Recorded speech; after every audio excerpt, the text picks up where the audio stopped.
Às vezes as pessoas dizem assim, quando eu chegar no céu eu quero encontrar, eu já ouvi pessoas dizendo, eu quero encontrar Jó, eu quero conhecer João, e eu estou curioso para saber como é que era esse Tiago. Esse Tiago, ele é incrível, ele é o meio-irmão de Jesus, é o mais velho. Ele teve um encontro com Jesus, o reconhecendo como Senhor, somente após a sua ressurreição. Foi uma coisa impressionante, porque até então, conforme diz os evangelhos, eles, os irmãos e as irmãs de Jesus, não o reconheciam como Senhor. É muito interessante isso. E quando Jesus ressuscita, o apóstolo Paulo diz, em 1 Coríntios 15, que Jesus vai direto em Tiago, tem um encontro pessoal com ele. É uma coisa muito clara, o objetivo de Jesus, tem esse encontro pessoal com o seu irmão. E ali, então, Tiago reconhece Jesus como seu Senhor e Salvador. Quando a gente abre a epístola de Tiago, pode abrir aí, por favor, na sua Bíblia. Olha só que interessante, como é que é a abertura que ele faz. Olha que abertura interessante. Tiago, o que está escrito aí? Tiago, servo de Deus e do Senhor Jesus. Olha que interessante, se tem um cara que poderia dizer, olha, eu sou irmão de Jesus, não é? Eu tenho autoridade, se vocês não sabem quem eu sou, deixa eu dar uma carteirada aqui. Absolutamente ao contrário. Tiago, com toda a humildade, chega e diz, o meu Senhor e o meu Deus. Vamos fazer diferente? Vamos, deixa eu ver. Alô? Muito bem. Vamos encurtar o caminho, né? E eu fico muito impressionado com isso, porque você vê quantas pessoas, né, hoje querem dar uma importância tão grande aos cargos, querendo ser os apóstolos. E impressionante como Jesus tinha 3 amigos íntimos, Pedro, Tiago e João. E o primeiro deles a ser martirizado foi Tiago, o apóstolo. Tiago, o apóstolo, foi o primeiro a ser martirizado. E Tiago, irmão de Jesus, vem à presença do Senhor, reconhecendo como Senhor e Rei da sua vida após a ressurreição. E é isso que nós estamos estudando, sobre maturidade. Tiago é uma carta prática. Alguém disse que Tiago é como se ele estivesse olhando uma conversa bem pessoal e íntima conosco, segurando na nossa gola, nas nossas vestes, e dizendo, olha, preste atenção no que eu quero lhe dizer aqui. Eu quero que você preste atenção nas coisas que eu vou ensinar para vocês. Quando Tiago escreveu a sua epístola, ele tinha um grupo muito focado. Depois de Atos capítulo 8, depois que Estevão foi apedrejado, foi morto, foi martirizado, houve uma grande perseguição, e as famílias, então, de crentes saíram de Jerusalém e foram aos redores, fora da Palestina. Pensa comigo numa coisa aqui. Tiveram que deixar as suas casas, deixaram as suas famílias, gente que perdeu tudo só porque falava que era de Jesus ou pertencia a Jesus, só por causa disso. Você sabe que hoje o número de pessoas cristãs, católicas e evangélicas que são perseguidas no mundo hoje são 340 milhões. Já imaginou um negócio desse? 340 milhões é o número de pessoas perseguidas hoje no mundo, só porque diz, eu creio em Jesus, só por causa disso. E aqui Tiago está dizendo essa palavra de esperança, de fé para essas pessoas que estavam desanimadas, claro, que estavam debaixo de pressão, que estavam debaixo de luta, de grande dificuldade. E aqui nós aprendemos que Tiago começa dizendo como que nós devemos agir diante do sofrimento, que é o que a Bíblia chama de provação, e nós chamamos de sofrimento. Como que a gente deve agir? E aí ele abre nos versículos 2 até o versículo 4, que foi a primeira mensagem dessa série, nos fazendo entender o porquê Deus permite que nós passemos por provações. E a conclusão que a gente chega é Tiago dizendo, olha, isso é para formar o nosso caráter. Deus está nisso. Ele usa essas provações para formar o nosso caráter, para trabalhar conosco, para nos aproximar dele. E é por isso que Tiago diz, olha, tende por motivo de grande alegria. Veja aí no versículo 2. Tende por motivo de grande alegria o fato de vocês passarem por diversas provações ou diversos sofrimentos. A palavra diverso aqui, ela é interessante, né? A nossa palavra que a gente conhece hoje como policromático, que é aquela, como se fosse uma paleta de cores, se origina daqui, dessa palavra grega que aqui está sendo dita como diversas, várias, como se fosse vários tons distintos, uma variedade de tons. E é assim que a gente olha para o mundo das provações.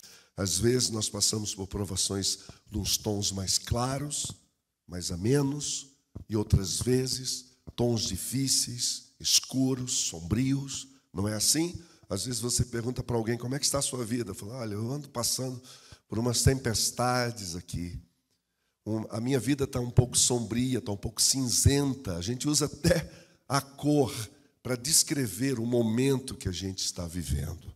E Tiago faz a mesma coisa aqui. Veja que isso não é uma coisa nova.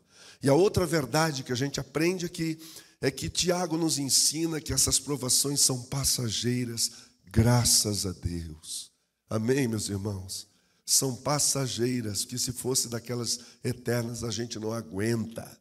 A gente não aguenta, isso é misericórdia de Deus. E a terceira coisa importante que nós aprendemos no primeiro dia da nossa série foi que também essas provações são pedagógicas. Elas têm um propósito, um objetivo. E a gente tem que usar isso para a gente crescer e aprender. Não diga, estou sendo provado, é o fim da minha vida. Não, diga, o que o Senhor está querendo me falar com todas essas coisas. Na segunda semana, nós falamos sobre os versículos 5 a 8, que foi semana passada. E aí, Tiago diz o seguinte, olha, se alguém precisa de sabedoria para enfrentar essas provações, se alguém chegou à conclusão que diante das provações que estão passando, não está sabendo lidar com isso, então busque sabedoria. É fácil, simples. Tiago está nos mostrando o caminho para enfrentar, o caminho do enfrentamento do sofrimento e das provações. Ele está dizendo, peça sabedoria. As maiores dificuldades que nós temos, nós muitas vezes pioramos as situações dependendo da atitude, da escolha que a gente faz. Já aconteceu isso com você alguma vez? O problema estava lá, mas aquela atitude impensada, aquela reação, principalmente a reação, causou um problema maior ainda. É quando a gente diz que a emenda ficou pior do que o soneto. Acho que todo mundo lembra disso. O que quer dizer isso? É que nos momentos de crise na nossa vida, é que nós temos que prestar muita atenção para não tornar uma situação difícil num caos, numa coisa pior, mais difícil ainda para mim e para você enfrentarmos. E aí Tiago, então ele diz, busque a sabedoria. E aí ele fala algo interessante. Eu estava lendo essa semana, que eu não sabia dessa história, sobre Tiago, uma característica dele, mais uma, né, que a gente aprende. Tiago diz o seguinte, olha, vai pedir sabedoria, então peça com fé. Não peça duvidando. Porque quem duvida é semelhante à onda do mar, que ora está para um lado, ora está para o outro. É assim que funciona. O homem que duvida, que vai para a presença de Deus e que tem dúvida no coração. Aí eu estava lendo uma história dizendo que Tiago, o apelido dele era o homem dos joelhos de camelo. Alguém aqui já viu camelo? Já viram, né? Pessoalmente, ou pelo menos na foto. Então, quando chegar em casa, coloca no Google lá e vê o tamanho do joelho de um camelo. E o apelido dele era esse, porque esse era o homem que andava de joelhos o dia inteiro na presença de Deus. Então, esse cara sabe o que está falando quando ele diz para nós, não duvida. Não duvide, vá para a presença de Deus, peça para a presença de Deus e não duvide. não duvide. Apenas creia e o Senhor vai te atender. Foi o que aprendemos na semana passada. Então, de modo que a primeira lição, a segunda lição, e hoje nós vamos para a terceira lição. E essa terceira lição está nos versículos 9 a 11. Eu queria que você abrisse a sua Bíblia lá comigo, por favor. Versículos 9 a 11, onde a maturidade gerada pela sabedoria não deixa as situações da riqueza e da pobreza afetar a sua fé. Isso é tão maravilhoso a gente aprender com Tiago, que há coisas que acabam afetando a nossa fé. E ele vai nos ensinar agora que essas duas categorias, tanto da riqueza quanto da pobreza, podem afetar a nossa fé. E eu quero convidar você a olhar o texto comigo e prestar atenção em cada uma dessas palavras. O irmão de condição humilde deve orgulhar-se quando Deus o colocar numa elevada posição. Se você é de posição humilde e o Senhor te elevar numa posição de destaque, de boa condição financeira, tenha isso com alegria, receba isso com alegria. Versículo 10.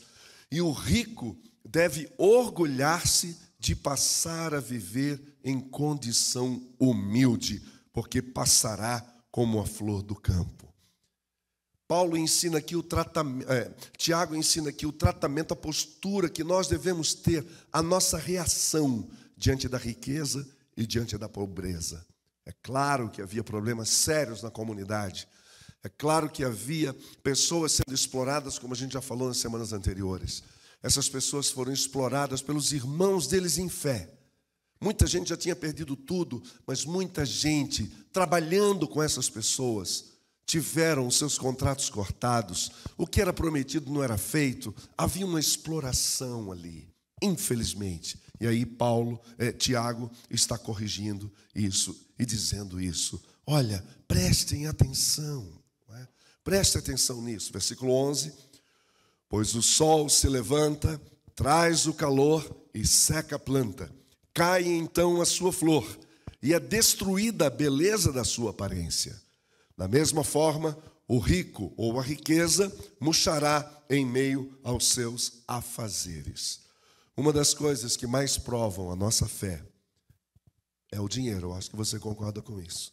Ou a falta ou o excesso. Uma das coisas que mais provam a nossa fé é o dinheiro ou a falta dele.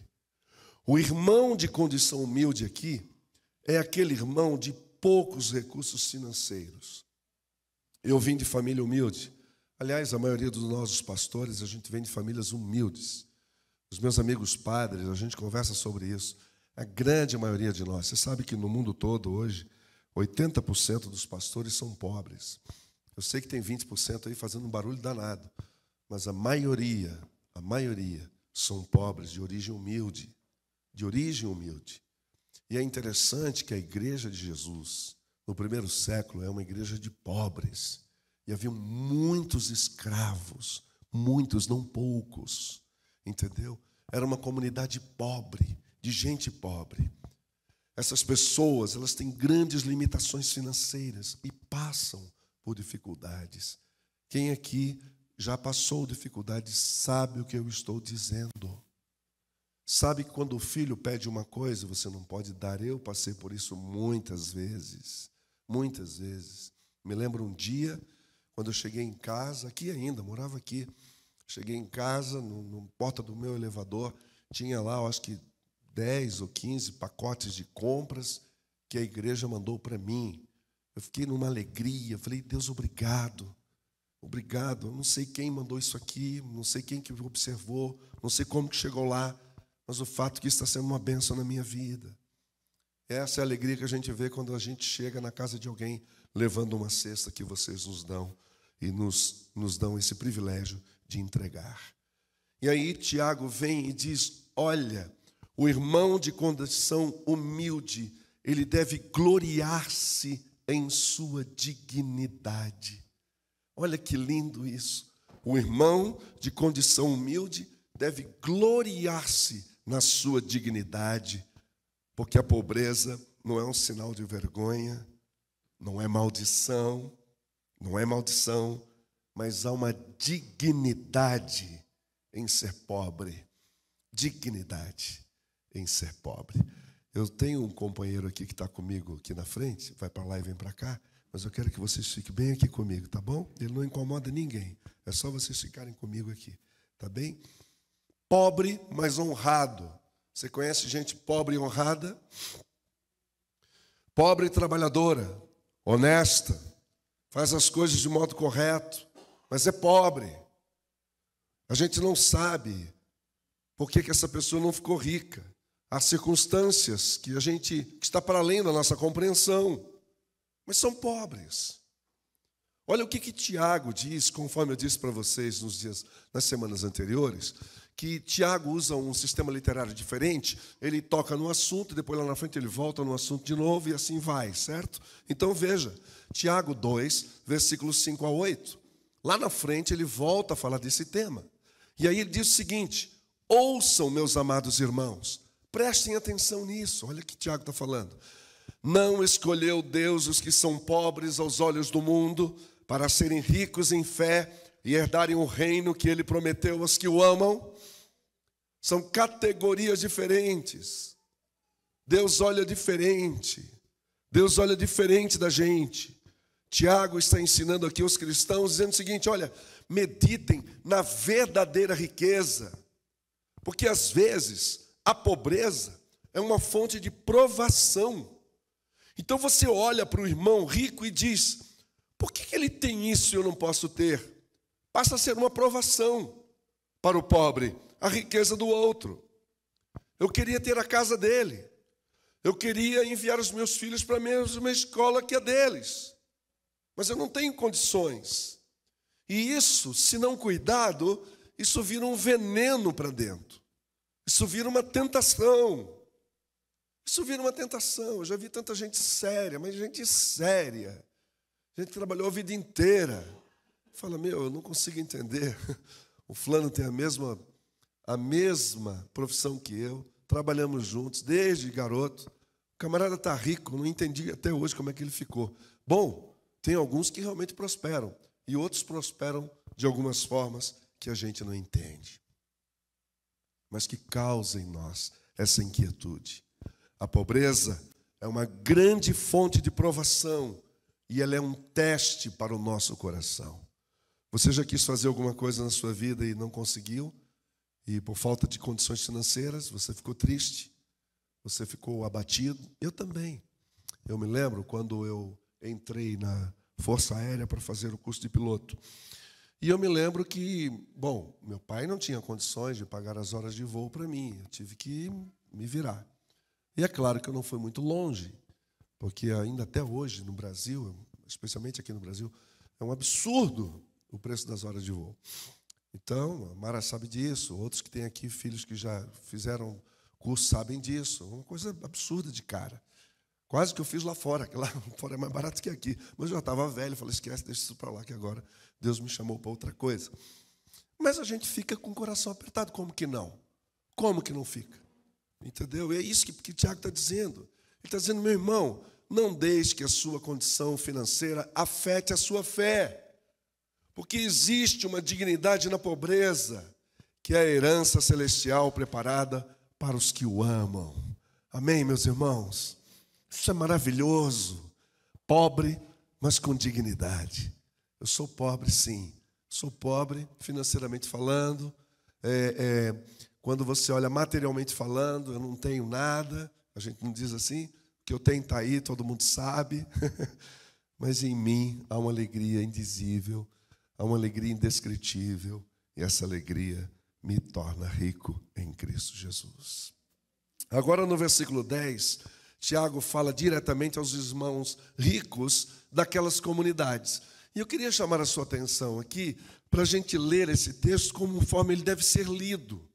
Ou seja, sem preconceito nenhum, sem espírito de vingança nenhum. Porque tem gente que quando é pobre, que fala do rico, ele fala com ódio no coração. Aquele maledito, não precisa nada disso. Aquilo lá é dele, não é seu. Entendeu? Eu não quero nada que é do outro. Olha só o que Tiago nos ensina. Versículo 10. E o rico deve orgulhar-se se passar a viver em condição humilde. Eu conheço muitos que perderam tudo. Tinham tudo e perderam. Perderam por coisas da vida, por situações, por decisões equivocadas. Ou por um governo, como nós tivemos aqui no Brasil, que do dia para a noite todo mundo ficou sem a poupança. Vamos mudar de assunto, que só de lembrar aquilo já dá um nervoso na gente. Acontecem essas coisas. E olha que interessante, o rico deve orgulhar-se se passar a viver em condição humilde, porque passará como a flor do campo. Ele está dizendo o seguinte, olha, patrimônio, riqueza, passa. E passa como a flor do campo. Flor do campo aqui, era aquelas plantinhas rasteiras. Quem já foi em países do hemisfério norte sabe como é que é. Na primavera, elas começam e são tão lindinhas, uma diferente da outra, todas pequenininhas. Elas são rasteiras e elas florescem. E daqui a pouco, 2 semanas depois, no máximo, vira tudo uma quiçaça, sabe? Uma coisa assim, envelhecida, seca. O que a dona de casa da Palestina fazia? Pegava essas coisinhas, essas plantinhas, que na semana passada estava linda, maravilhosa, não é? Era um encanto, agora só serve para colocar o início do fogo da fogueira para fazer comida. Você está entendendo? Olha que interessante, é isso que Tiago está dizendo, entendeu? Aquilo que era lindo, maravilhoso, se transformou agora em matéria-prima para poder fazer a fogueira para cozinhar. Era tão bonita, mas tão frágil e de pouca duração. Assim é o rico, disse Tiago. Ele passará como a flor do campo. E ele está falando para os ricos, dizendo, olha, não ponha o seu coração nisso, porque isso passa.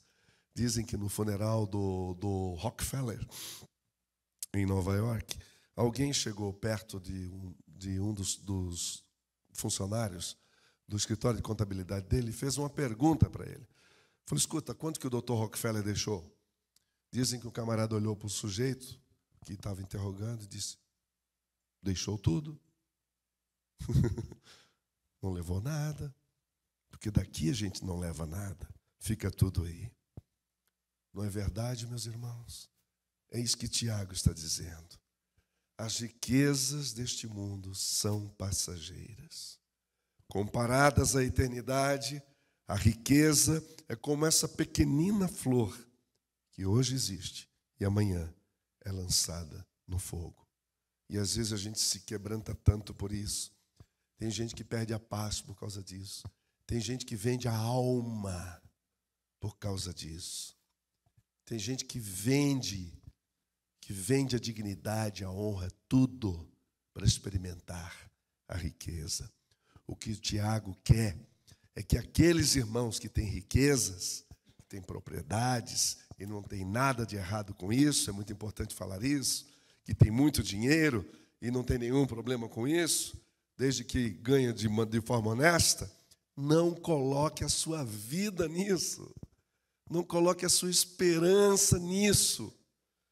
Não diga, olha, isso é a minha vida, se eu perder isso eu estou morto. Que isso já aconteceu com tanta gente e o final é a morte, muitas vezes precoce. Quando eu entrei uma vez num cassino, e um edifício lindo, maravilhoso, e no quarto eu percebi que do lado de fora do prédio as janelas não tinham abertura. Perguntei para alguém, por que essas janelas não abrem? Ele falou, ixi, rapaz, porque isso aqui é um cassino. Então é o seguinte, o camarada vem jogar e, de acordo com o jogo naquela noite, muitos já tentaram tirar a vida. E a vida dele todinha foi entregue numa noite. Tudo que ele guardou durante anos e anos. Então não dependam disso. Não seja isso o Deus da vida de vocês, é isso que o Tiago está dizendo. Que não vire um ídolo na vida deles, porque tudo isso é passageiro. E aí, como alguém já disse, que lugar de dinheiro é no bolso e não no coração. Curioso é que o tema em que Jesus mais falou não foi oração, não foi sobre o Espírito Santo, foi sobre dinheiro, sobre riqueza. Olha que curioso. Não é interessante isso? Por quê? Porque isso vira mamon, isso vira Deus. E as pessoas se degladiam, elas se destroem por isso. Se destroem por isso. Vira idolatria. Versículo 11. Pois o sol se levanta, traz o calor e seca a planta. Cai então a sua flor e é destruída a beleza da sua aparência. E da mesma forma, o rico murchará em meio aos seus afazeres. Você é pobre? Orgulhe-se da sua dignidade. Você é rico? Cuidado para não colocar o seu coração nessas coisas. O que é que nós aprendemos de Tiago aqui? Que um dia nós somos ricos e outro dia nós somos pobres. O Adriano Durães, aí da Betânia, eu acho que hoje ele não está aqui, ele sempre fala uma coisa para mim dizendo o seguinte: dinheiro muda de mão. Dinheiro muda de mão, com muita facilidade. Hoje quem tinha, amanhã não tem, e quem não tinha, agora tem. É impressionante como isso muda de mãos. Se a sua fé for depender das mudanças da economia, da política desse país, das próximas eleições, dos interesses econômicos, sejam eles liberais, conservadores, seja o que for, então você será como aquele cristão inconstante, indo de um lado para o outro, mudando a cada dia, de acordo com a sua situação financeira, porque quem está dirigindo a sua vida são as riquezas. Então, não deixe a riqueza ou a pobreza roubar a sua confiança em Deus. Pobres confiam em Deus, ricos confiam em Deus. Pobres dependem de Deus, ricos dependem de Deus. Se você é rico, glorie-se em Deus e não em suas riquezas, porque elas vão passar. E um dia, mais breve do que você imagina. Então não deixe isso afetar a sua vida. Amém? Vamos adiante? Vamos aprender mais com esse homem que é maravilhoso. A proposta aqui é a gente estudar a palavra. Essa é a proposta da Betânia. É pregação expositiva. Você pega o texto, você lê o texto, você expõe o texto e você aplica o texto. Vamos para a próxima sessão, que na verdade é a quarta sessão dentro desse capítulo, que está entre os versículos 12 e 15, por favor. Versículos 12 a 15. Feliz é o homem que persevera na provação, porque depois de aprovado, receberá a coroa da vida que Deus prometeu aos que o amam. Quando alguém for tentado, jamais deverá dizer: eu estou sendo tentado por Deus. Pois Deus não pode ser tentado pelo mal, e a ninguém tenta. Cada um, porém, é tentado, ouça isso, é tentado pela própria cobiça, pelo próprio ego, pelo próprio eu, sendo por esta cobiça, arrastado e seduzido. Então, a cobiça, tendo engravidado ou tendo concebido, e essa é a ideia da concepção, que nasce um ser aqui, entendeu? Ele dá à luz o pecado. Essa cobiça, ela engravida. Tem que tomar o maior cuidado com isso. E está dentro de nós. E é difícil a gente perceber isso. Por isso que Tiago fala aqui do auto-engano, do engano.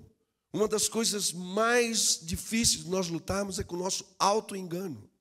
A gente se auto-engana. É terrível.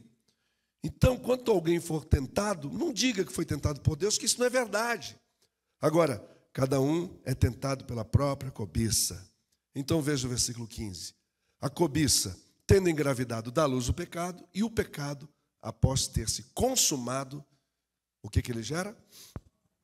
Ele gera morte. A provação é o meio que Deus usa para nos dar crescimento e maturidade. Todas as vezes que eu e você fomos colocados diante de uma prova, entenda, isso é intenção de Deus e Ele quer que você seja aprovado. É igual aquele professor, que tem professor que dá prova para arrebentar o aluno. Tem ou não tem? Não sei se a Vânia concorda com isso, mas eu tinha uns lá que era uma bênção.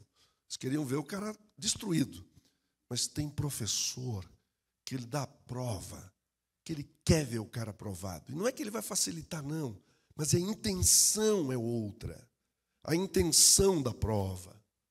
Então, a intenção de Deus em nos provar não é porque Ele é um Deus masoquista, Eu sofri por causa do meu filho, agora você vai sofrer também? Não. Isso é masoquismo. Isso é horrível. Isso não tem nada a ver com Deus. Ele visa o nosso bem ao permitir que nós somos provados para que nós possamos desenvolver confiança completa nele.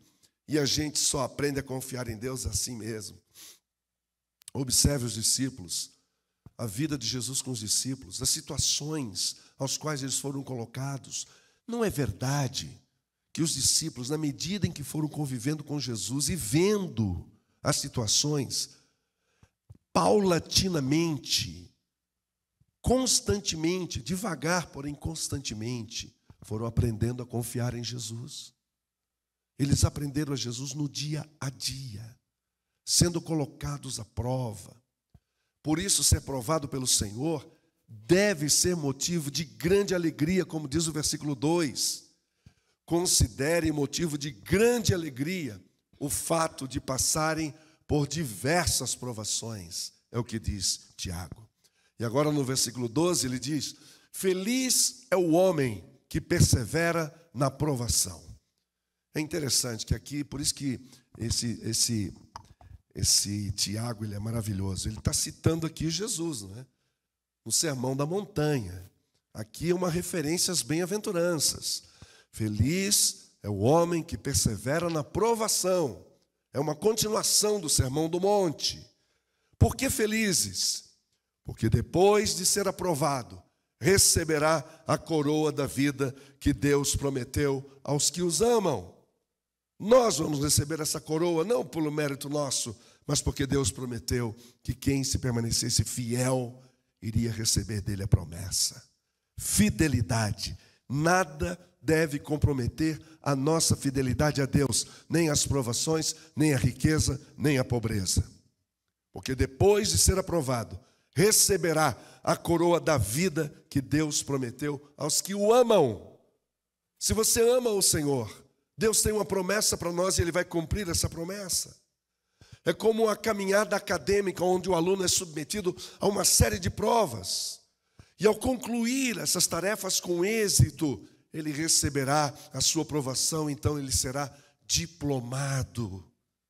Que maravilhoso isso! É uma luta, é uma guerra, é uma batalha, mas tem a recompensa. E é isso que você precisa saber, que senão você desanima no caminho. Você para no caminho.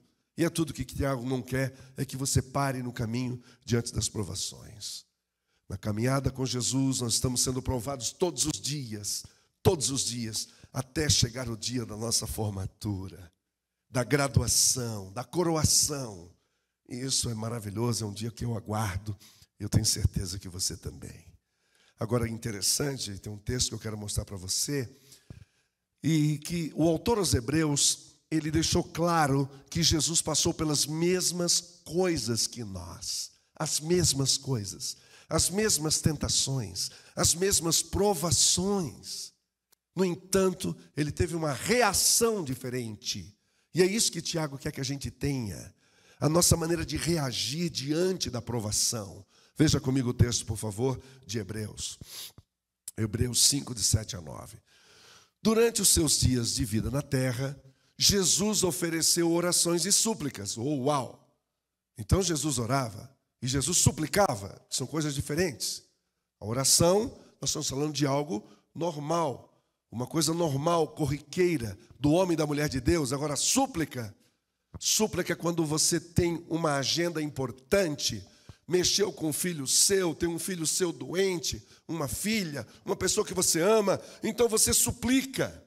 É aquilo que não tira que tira o seu sono, aí você é levado à súplica.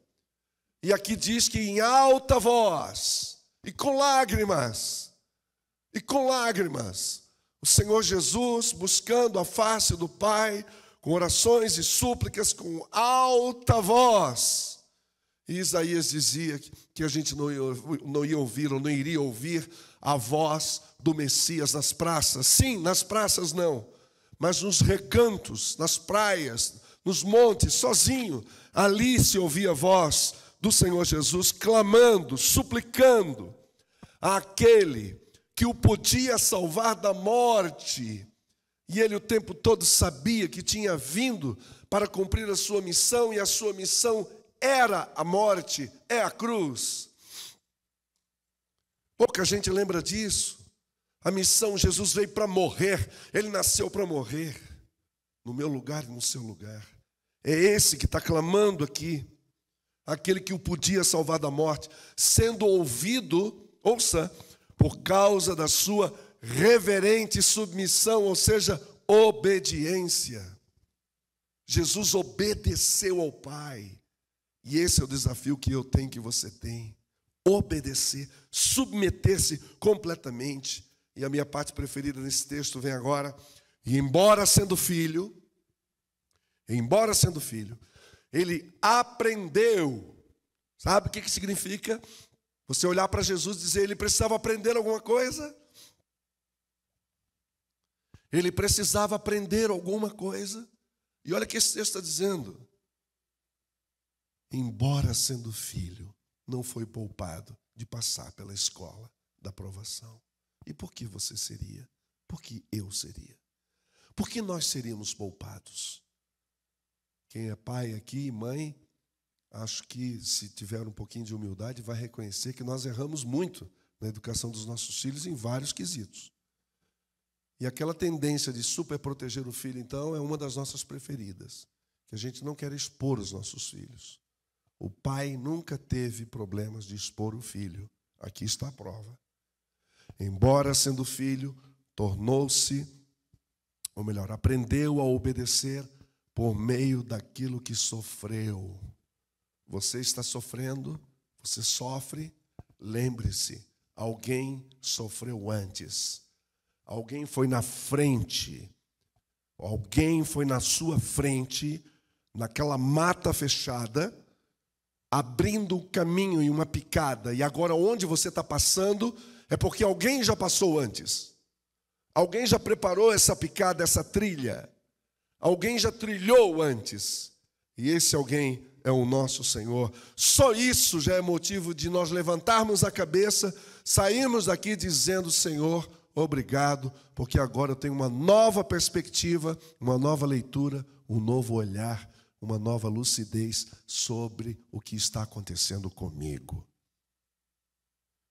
E uma vez aperfeiçoado, tornou-se a fonte de eterna salvação para todos os que lhe obedecem. É por isso que ele tem autoridade. Por isso que toda a autoridade lhe foi dada no céu e na terra, porque ele se submeteu completamente. Entenda, não tem vida com Deus sem submissão, sem obediência. Total. Obediência total. Quando Deus nos prova, Ele quer nos provar e não nos expulsar.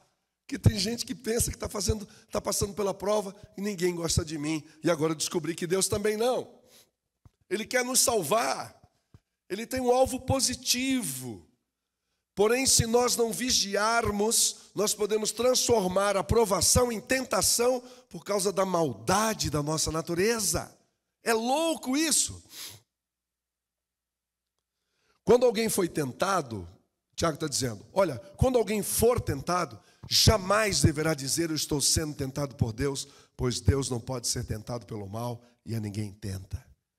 Quem transforma a provação em tentação é a maldade da nossa natureza humana, natureza maligna e contrária ao propósito de Deus. Olha o que é o ego, olha o poder do ego. Ele transforma uma coisa boa, que foi a provação, numa coisa ruim, que é a tentação. E tudo isso provocado pelo nosso ego. A palavra tentação e a palavra provação é a mesma palavra no grego. Tiago usa uma palavra só para falar das duas coisas. E é interessante e curioso isso, porque depende do contexto, depende da situação. Uma hora ela é provação, porque é Deus permitindo, mas outra hora já virou uma tentação, virou um problema para você, porque você o transformou nisso. Então vamos ao Jardim do Éden, Gênesis capítulo 3. Havia uma ordem, não havia? Podem comer de tudo. Essa foi a provação. A prova foi assim, ó, coma de tudo, menos dessa árvore. Essa foi a prova. E o que aconteceu? Todo mundo sabe. A prova foi transformada numa tentação. E a tentação, uma vez ganhando espaço na nossa vida, ela concebe, ela gera lá no ovário, onde supostamente deveria vir a semente para uma coisa boa, ela gera o que é ruim, ela gera o que é mal. E agora tem uma coisa curiosa que eu achei incrível aqui, nesse texto de Tiago, é que até aqui Tiago não está falando do diabo. E ele só vai mencionar diabo no capítulo 4, quase no final da epístola. Isso é impressionante.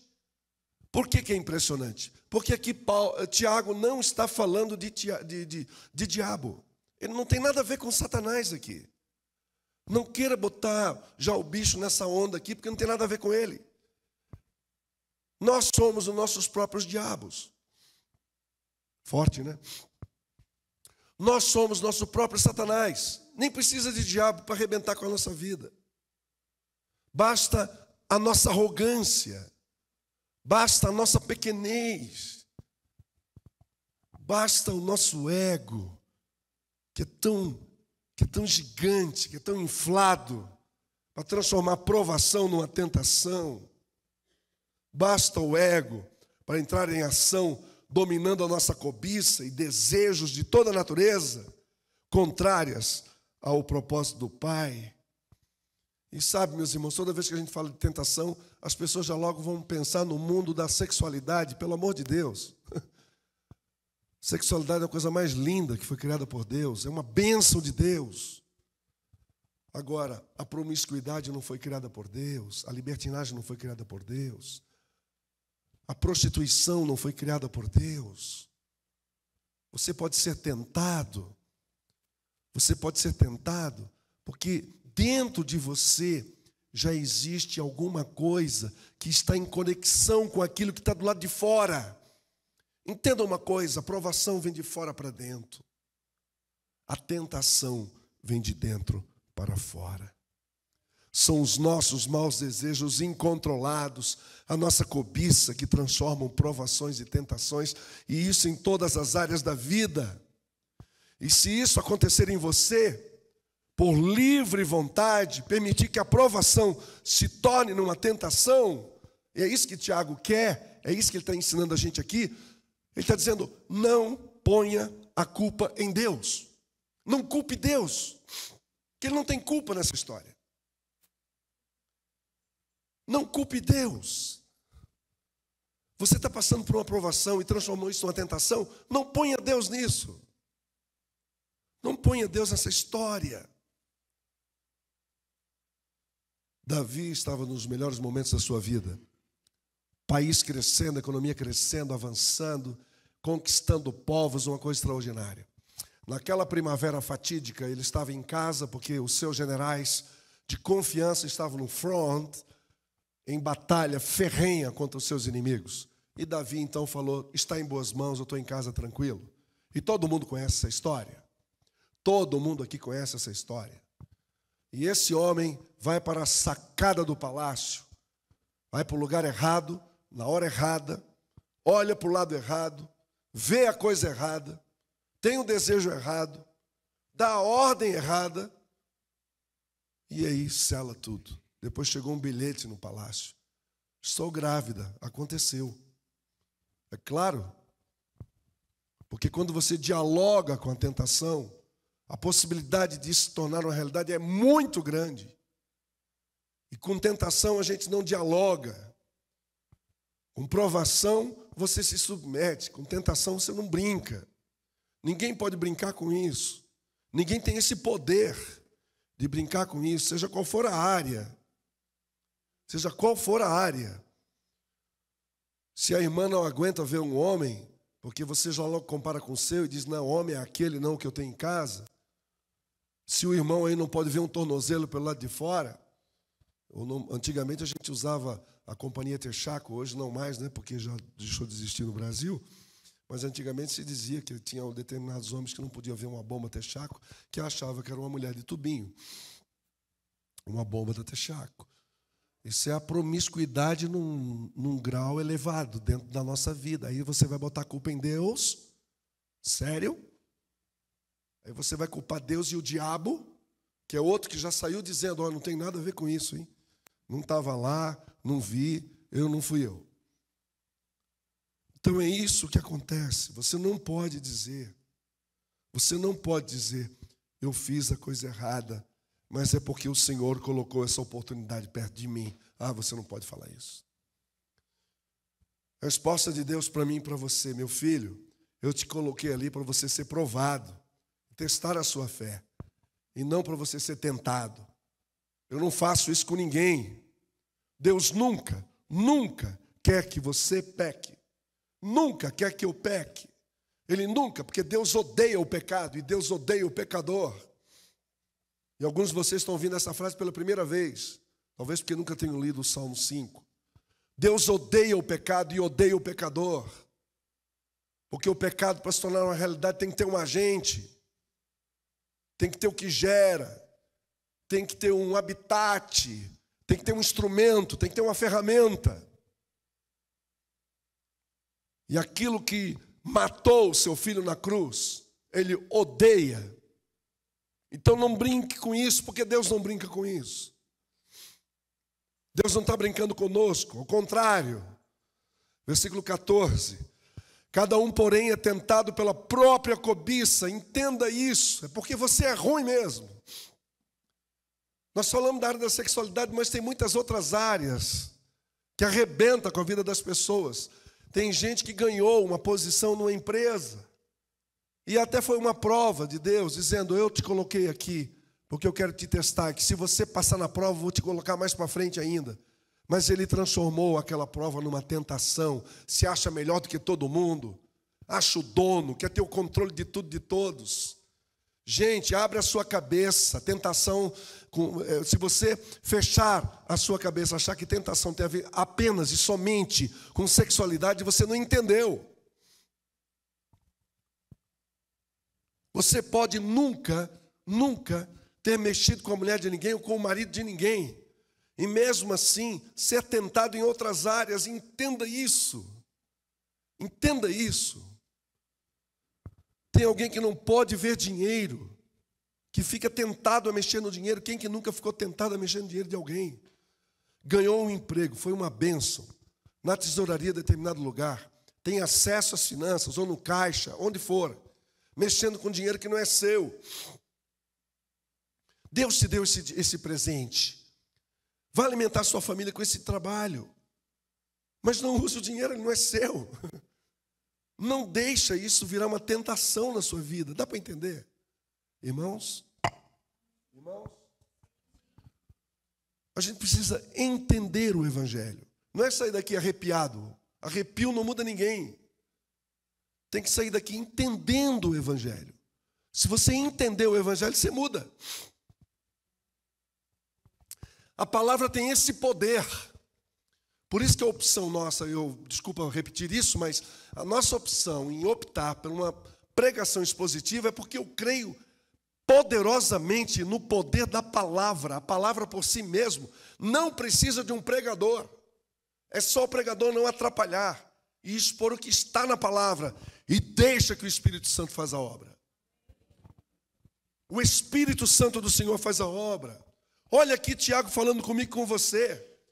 Cada um, porém, é tentado pela própria cobiça, sendo por essa arrastado e seduzido. Não bota a culpa na tua esposa.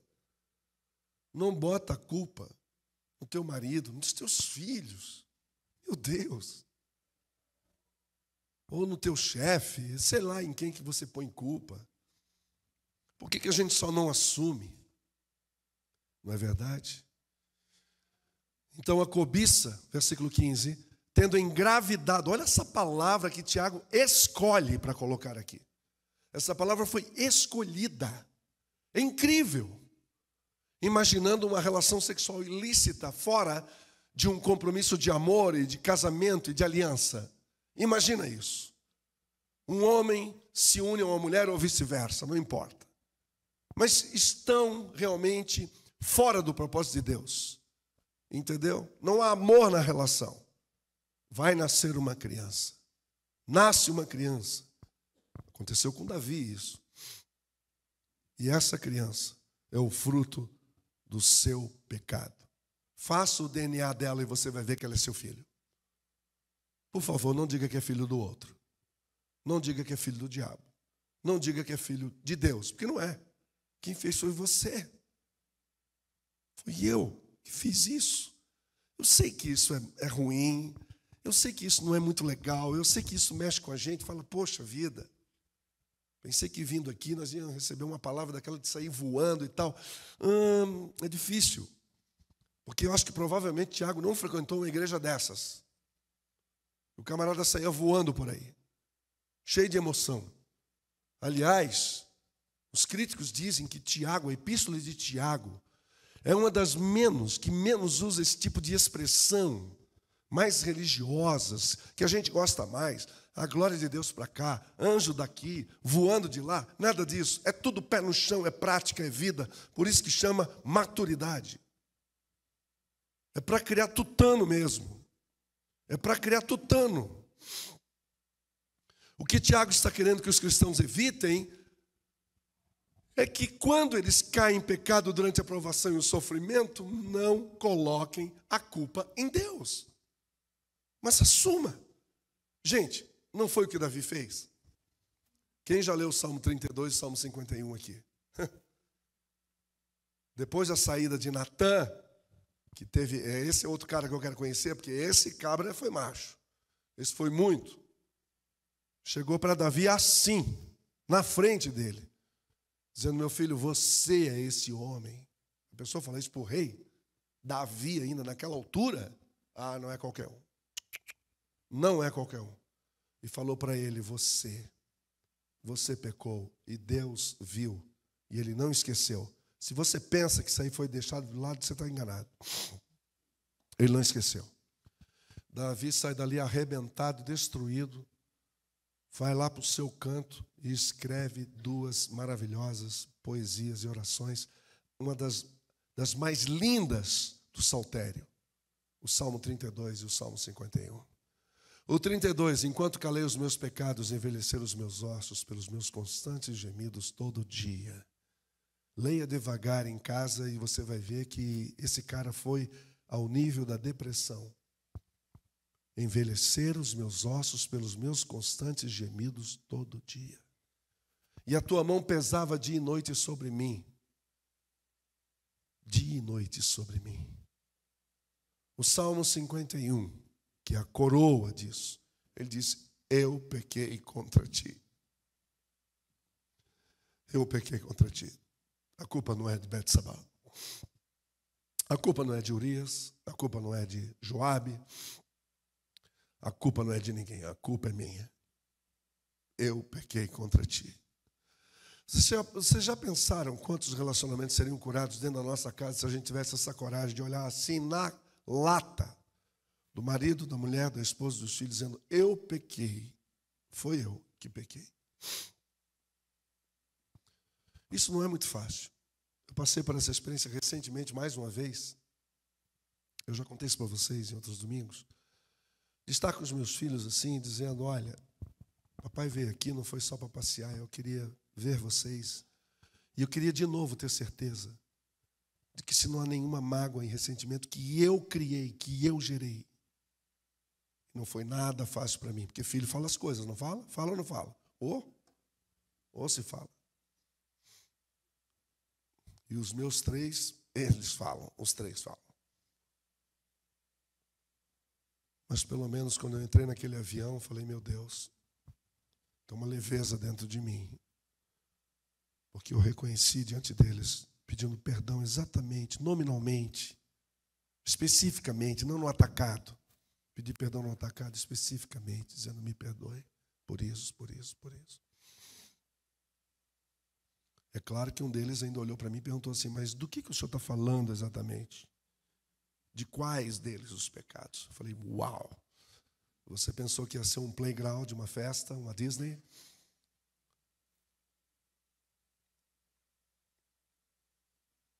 Deus não tenta ninguém. O objetivo do sofrimento, da provação, não é levar você ao pecado. Não é. Então tome cuidado onde Deus te colocou. E o que você vai fazer com isso que Deus colocou nas suas mãos? Se você pecou, a responsabilidade é sua. E de novo, só lembrando, aqui não tem diabo. Até aqui, Tiago não fala do diabo. Quando as pessoas colocam a culpa em Deus, ou elas colocam em Deus, ou elas colocam no diabo. Mas vem a última parte, pelo menos de hoje. A quinta verdade desse texto está no versículo 16 a 18. Eu queria que você olhasse comigo lá, por favor. Versículo 16 a 18. Tiago está deixando claro que Deus não tenta ninguém. Que Deus não pode tentar ninguém, que isso não é a natureza dele. Ele jamais faria isso. Muito pelo contrário, Tiago vai dizer agora. É muito pelo contrário. É porque vocês não sabem realmente a quem que vocês servem. Porque o Deus que eu sirvo é este aqui, ó. O Deus que eu sirvo, e eu quero que vocês entendam, é esse aqui, ó. Essa é a essência do Deus que eu sirvo, Deus que nós servimos, meus irmãos. Então não ponham a culpa em Deus. Versículo 16. Tudo que vem de Deus é bom, e tudo que é bom vem de Deus. 16. Meus amados irmãos, não se deixem enganar. É claro que é um engano nós não assumirmos a nossa culpa. Toda boa dádiva, toda, aqui a palavra é pantes, quer dizer absolutamente tudo, ela é um absoluto. Lembra daquele texto da multiplicação dos pães, quando diz assim o texto, todos comeram e se fartaram? Então, é a mesma palavra, todos, integralmente, ninguém ficou fora. Então veja, toda boa dádiva e todo bom dom perfeito que existe, vem do alto, descendo do Pai das luzes, que não muda como sombras inconstantes. Olha que lindo, por causa, ou melhor, por sua decisão, a decisão do Pai, Ele nos gerou pela palavra da verdade, para que sejamos como que os primeiros frutos de tudo o que Ele criou. Esta é a promessa feita aos que o amam. Quem ama Deus vai reagir no sofrimento e na provação da forma correta, e ele vai ser aprovado por Deus. Deus só consegue dar para nós o que é bom. Deus manda aprovação para você, nunca a tentação, nunca. Dele só vem o que é bom. Deus não varia como a sombra. Essas luzes são muito provavelmente uma menção à lua, ao sol e às estrelas. Mas mesmo a lua, o sol e as estrelas, eles são inconstantes. Ora eles estão, ora eles não estão, obviamente. Agora, por exemplo, nós estamos debaixo da luz do sol. Claro, é dia. À noite, o sol se ausenta. E é isso que Tiago está dizendo. Está dizendo, Ele é o Criador de todo o manancial celestial. Ele é o Criador de tudo isso. Só que Ele não muda como os astros mudam. Só que Ele não é inconstante como os astros são. Ele é constante, absolutamente constante, íntegro, inteiro. As luzes podem variar, mas Deus é imutável. Ele não é temperamental, não é bipolar, como tem gente que pensa. Tem gente que pensa que Deus é bipolar. Como será que Ele está hoje? Deus, Ele não varia com a sua criação. Isso é maravilhoso. O propósito de Deus é imutável. O alvo final dele é nos fazer bem. É isso que Ele quer comigo e com você. Pense nisso o tempo todo. É isso que gera maturidade. Para isso, nós precisamos de sabedoria. E buscarmos isso intensamente, como a coisa mais preciosa que nós estejamos necessitando.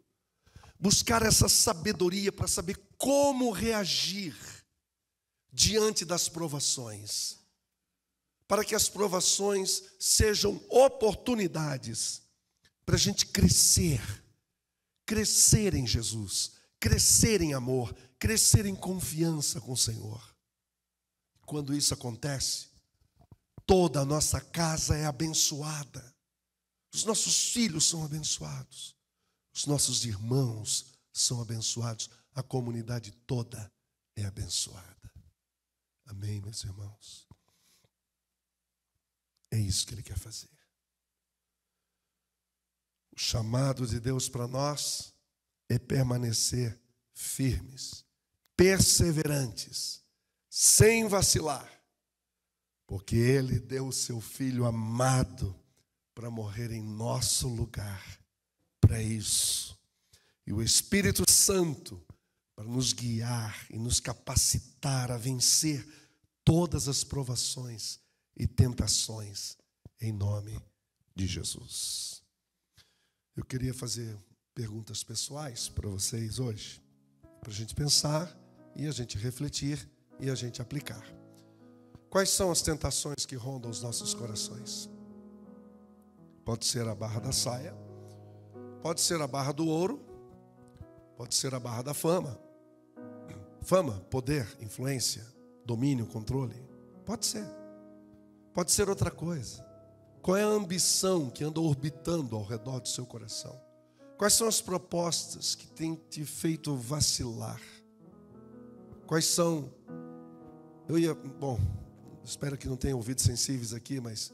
Quais são as cantadas que te fazem tremer? Quais são as cantadas, os flertes que estão chamando a sua atenção?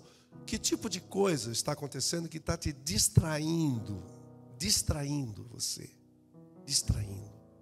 Onde estão as distrações? Identifique-as. E não ponha a culpa no diabo. Porque muito provavelmente quem abriu a porta para ela entrar foi você. Provação é do lado de fora. Tentação é o que já está dentro. Se identificando com o que está do lado de fora. Amando o que está do lado de fora. Gostando do que está do lado de fora. E querendo se entregar para o que está do lado de fora. E não diga que é Deus que está fazendo isso com você. E nem Satanás. Nem o diabo. Porque ele não tem esse poder. Você só cede a Satanás se você não vigiar e não amadurecer. Homens e mulheres maduros têm problemas, têm pecado sim, mas levam isso tão a sério que se torna realmente acidentes.